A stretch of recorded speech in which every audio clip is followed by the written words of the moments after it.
네, 2012년 1회 한국전기설비규정 기출문제 해설을 시작하도록 하겠습니다. 네, 뭐 솔직히 이제 한국전기설비규정의 기출문제는 없어요. 그죠? 예, 새로 바뀌는 과목이라 없는데 예전 전기기술기준 및 판단기준 그 문제를 한국설비규정에 이렇게 적용을 해서 제가 다 정리를 했습니다. 예. 그래서 한국전기설비규정은 공부를 어떻게 해야 되냐면 전기설비 기술기준하고 마찬가지로 우선 이거는 기준이고 규정이기 때문에 암기하는 수밖에 없습니다. 암기를 하면 이해되는 부분이 있고요. 그냥 암기로 끝나는 문제들이 있어요. 그래서 여러분 우선 이 과목은 암기하고 가는 걸로 그런 식으로 기준을 두고 공부하시는 것을 권장드리겠습니다. 그리고 공부하는 방법은 뭐 각자 뭐 성향이 달라서 자기에게 맞는 그런 공부 방법이 있을 건데요. 제가 권장드리는 건 문제에다가 키포인트에 밑줄을 쳐놓고 다시 공부할 때는 그 밑줄만 보면서 빨리빨리 넘어가는 거. 이런 방법으로 공부를 하시면 시간도 단축시킬 수 있고 이 내용도 암기 혹은 이해하는데 좀 더 효과적일 거라고 생각합니다. 예. 자, 그러면 이런 방법으로 계속 공부를 이어나가도록 할게요. 자, 2012년 1회 한국전기설비규정 기출문제 해설을 시작하겠습니다. 자, 81번 사용전압 35kV 이하인 특고압 가공전선과 가공약 전설류 전선 등을 동일 지진물에 시설할 경우 특고압 가공전선로, 특고압 가공전선로는 어떤 종류의 보안공사로 하여야 하는가? 여기서 밑줄 그어야 될 건 사용전압이 35kV 이하 가공약 전선, 사용전압이 35kV 이하의 가공약 전설류 전선을 동일 지지물에 시설할 경우 특고압 가공전선로는 어떤 보안공사로 하여야 하는가? 답은 2번입니다. 자, 한국전기설비규정 333.19를 보면 사용전압 35kV 이하인 특고압 가공전선과 가공전선류 등을 동일 지지물에 시설하는 경우에는 특고압 가공전선로는 제2종 특고압 보안공사에 의할 것. 여기 딱 명시돼 있잖아요. 그죠? 이거는 뭐 이해하는 문제가 아니잖아요. 그죠? 이건 암기하고 가는 겁니다. 이런 식으로 한국전기설비규정은 이렇게 암기하면서 공부를 하셔야 돼요. 네, 다음 문제 가겠습니다.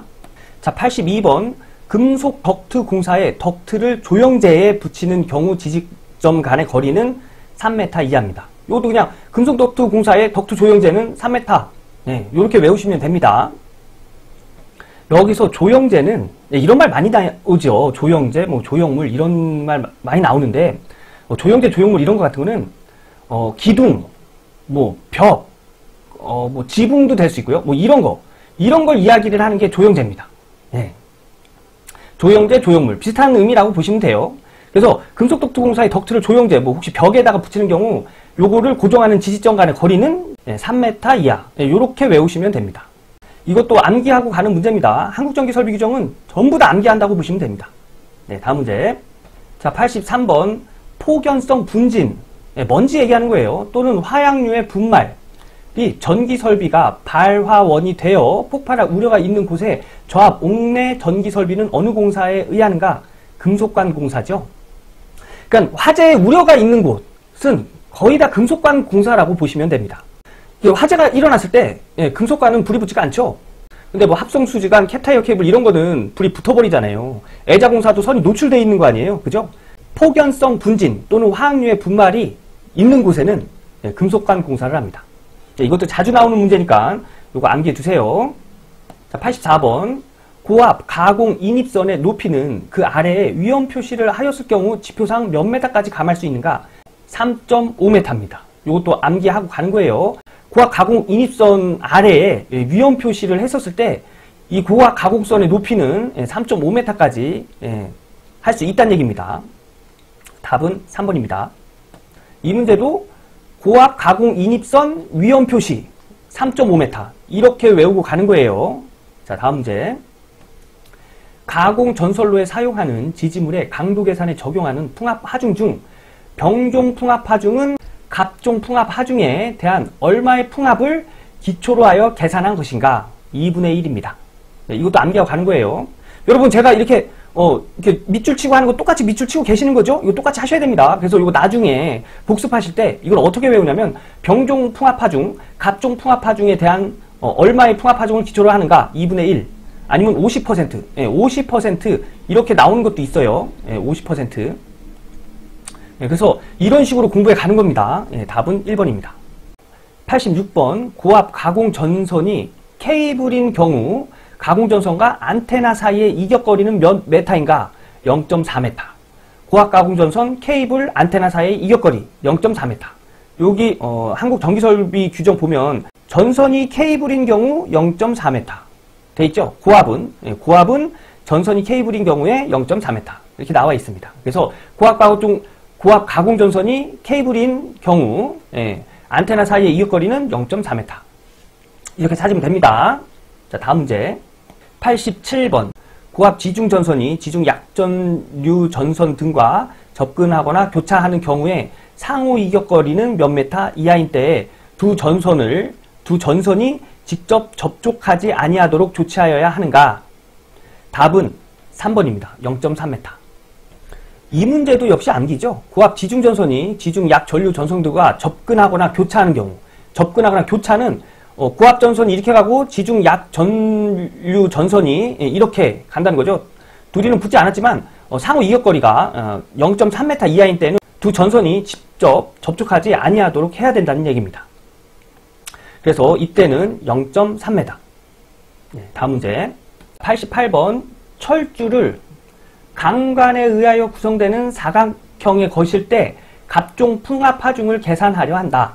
수직 투영 면적 1m 제곱에 대한 풍압하중은 몇 파스칼을 기초로 계산하는가? 한국전기설비 규정 331.6을 보면 이 표를 확인하실 수 있으십니다. 이 표를 보면 철주, 광관에 의하여 구성되는 사각형의 것 1117파스칼 여기 나와 있죠. 이거 찾아서 체크하면 되는 겁니다. 근데 요거 일부러 이 표를 막 다 외우시고 하시려면은 힘드세요. 그리고 나중에 헷갈립니다. 그래서 이렇게 나왔을 때 이런 문제 나왔을 때 그냥 하나씩 외우고 가는 거예요. 그래서 철주를 강간에 의하여 구성되는 사각형은 1117파스칼 이렇게 암기하고 가시면 됩니다. 다음 문제. 자, 89번 최대 사용 전압이 15V를 넘고 30V 이하인 소세력 회로에 사용하는 절연 변압기 2차 단락 전류 값이 제한을 받지 않을 경우는 2차에 시설하는 과전류 차단기 용량이 몇 암페어일 경우인가? 자, 보시면 15V를 넘고 30V 이하인 15V 초과 30V 이하인 2차 측에 시설하는 과전류 차단기 용량 과전류 차단기 전격 용량은 3A라는 걸 알 수 있죠. 그래서 답은 3번입니다. 이거 한국전기설비규정 241.14.2를 보시면 요 표 확인하실 수 있으시니까요. 확실하게 나는 이해하고 가야 되겠다 하시는 분들은 요거 한번 찾아보세요. 찾아보시고 거기에 나와 있는 내용 이렇게 쭉 한번 읽어보시면 좀 어려운 내용도 있긴 한데 거의 다 우리가 이해할 수 있는 내용으로 정리해 놨으니까요. 한 번씩 보고 가시는 것도 권장드리겠습니다. 자, 다음 문제. 자, 90번 가공 공동 지선과 대지 간의 합성 전기 저항값은 몇 미터를 지름으로 하는 지역마다 규정하는 접지 저항값을 가지는 것으로 하여야 하는가? 이거 4번이거든요. 이건 역시 규정으로 정해놓은 거기 때문에 외우고 갈 수밖에 없습니다. 그래서 이런 문제는 문제와 답만 암기하고 가는 걸로 하겠습니다. 문제를 다시 볼 때는 어떤 것만 보라고요? 가공 공동 지선과 대지 간의 합성 전기 저항값은 몇 미터? 여기까지만 보시면 됩니다. 그리고 답은 1000m, 즉 1km. 이렇게 보시면 됩니다. 자, 다음 문제. 91번 옥내에 시설되는 전동기가 소손될 우려가 있는 경우 과전류가 생겼을 때 자동으로 차단하거나 경보를 발생하는 장치를 시설하여야 한다. 이 규정에 적용되는 전동기 전격 출력의 최소값은 한국전기설비 규정 212.6.4를 보면 조합전로 중에 전동기 보용으로 과전류 보호장치 시설이란 내용으로 이렇게 나와 있습니다. 옥내에 시설하는 전동기에는 전동기가 손상될 우려가 있는 과전류가 생겼을 때 자동적으로 이를 저지하거나 이를 경고하는 장치를 하여야 한다.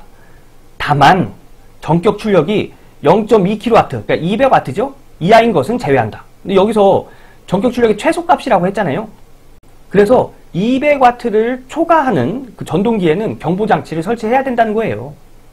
그래서 답은 2번입니다. 이것 역시 외우는데 옥내에 과전류가 생겼을 때 자동으로 차단하는 경보를 발생하는 장치 몇 와트? 200W. 만약 문제에서 단위를 킬로와트로 주면 0.2 킬로와트. 이거 찾으시면 됩니다. 92번 제1종 특구와 보안공사에 의해서 시설하는 전선로의 지지물로 사용할 수 없는 것은 답은 4번입니다. 1종 특구와 보안공사에서 전선로의 지지물에는 B종 철주, B종 철크리트주 또는 철탑이 있습니다. A종 철근 콘크리트주는 없죠. 그래서 답은 4번이 됩니다. 이거 역시 암기하고 가는 문제입니다. 변압기 1차 측이 3300V, 2차 측이 220V의 변압기 전로의 절연 내력 시험을 한답니다. 이때 각각 몇 볼트에서 10분간 견뎌야 하는가? 네. 자, 절연 내력 시험, 변압기 전로의 시험 전압이라고 표 135-1 보면 표가 엄청 길게 쭉 있을 거예요. 그 중에 얘가 변압기 1차 측이 3300V잖아요. 그래서 최대 사용 전압 7kV, 7000V 이하. 3300은 7000V 이하죠. 그래서 이때 시험 전압은 최대 사용 전압의 1.5배의 전압으로 시험을 합니다. 그래서 3300에 1.5배, 4950V죠. 1차 시험 전압은 4950V, 2차 사용 전압은 220V에 1.5배, 그럼 330 나오죠. 그런데 500V 미만으로 되는 경우는 시험 전압을 그냥 500V로 한다. 이런 내용입니다. 그래서 2차에서 최대 사용 전압의 1.5를 곱해도 500이 넘지 않기 때문에 그냥 500V를 적용하는 거예요. 그래서 답은 1차 측 4950V, 4950V. 얘가 답이겠네요. 2차 측은 500. 해서 1번이 답입니다. 이런 문제는 이 해설에서 제가 1.5 곱해놨다고 그냥 이것만 이렇게 보시지 마시고요. 3.5에다가 직접 계산기로 1.5 곱해서 한번 답을 한번 찾아내 보세요.